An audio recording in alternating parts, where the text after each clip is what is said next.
I thought to myself, where would Chris Diaz really excel at? What's something that he's passionate about? What's something that he could do that he'd be great at? And then I always thought about people. I always loved serving people. I love to connect with people. I built relationships so easy and effortless just because when I walk into a room, I bring such good energy and people were just attracted to that naturally.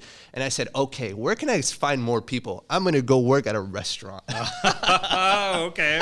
Little did I know. Hospitality. Yeah, little did I know what I was getting into at the time. So, never having an experience of what it's like to, have a resume and, apply and go through interviews. I just walked into Olive Garden, did a couple research on Google, went in there and, I left my resume and they said they'd call me back. And they did. I got the first interview there. And I'm not going to lie, I was a little nervous because, it's when you do something for the first time, it's uncomfortable. But I embraced it and I just went in there with a positive attitude, a great mindset. And I was able to land that first interview. And she said, do you have any experience at a restaurant? And I said, what do you mean? I'm good with people. I will learn how to serve. If you train me, if you give me the skills, the tools, and the resources, I will be able to figure this thing out. And she was like, hey, I love your attitude. I love your energy. I'm going to put you with the GM. And the GM, the conversation was very serious because, he had all this prestige. He had been running that restaurant for over 10 years. And I think you had mentioned to me that restaurant was like one of the best restaurants for that particular franchise, if you will. Yeah, right? So Olive Garden is owned by Darden Restaurants. They own like Capitol Grill, they own Bahama Breeze, Longhorn Steakhouse.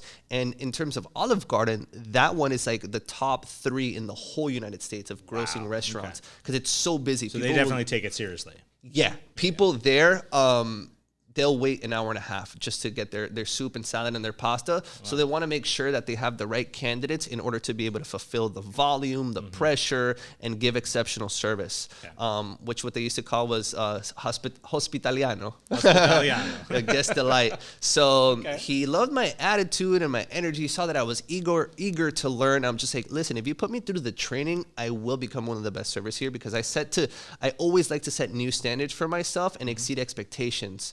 And he saw that I had a desire inside of me. And through that, I was able to land that job. And he told me one thing that I'll never forget that I've taken with me till this day. And he said, in this business, you're going to see a lot of different faces, a lot of different people every single day. And people are not always going to remember your name, but they'll never forget how you made them feel. And that gave me such a heartwarming sensation. That's such a powerful statement. Everywhere I've gone in my life, I've taken that with me and I've made it my personal responsibility to make people feel good. And it's taken me such a long way and it's opened up doors for me that I would have never imagined it could have because people always remembered, hey, what's that guy's name? That guy? And it's like Chris, man, he had such a great attitude. He had such a positive vibration. He made me feel really good. He had pure intention. So it's gotten me in great doors. And from there, I started my first official job working at Olive Garden. Like all of us do when we're new to something, we tend to make mistakes. I remember pouring this bottle of wine, red bottle of wine, into like this Italian guy wearing a white dress shirt with his family. His face was like he wanted to kill me. I was nervous. I was sweating, but it's part of the job. It's like through the mistakes, through making those errors, and through ongoing improvement is how we really learn. And I made it my responsibility to say, this is never going to happen to me again. And from there, I started growing and started improving my guest surveys started going up. My service started getting better. And I ended up becoming like in the restaurant top 3 for like wine and appetizer sales.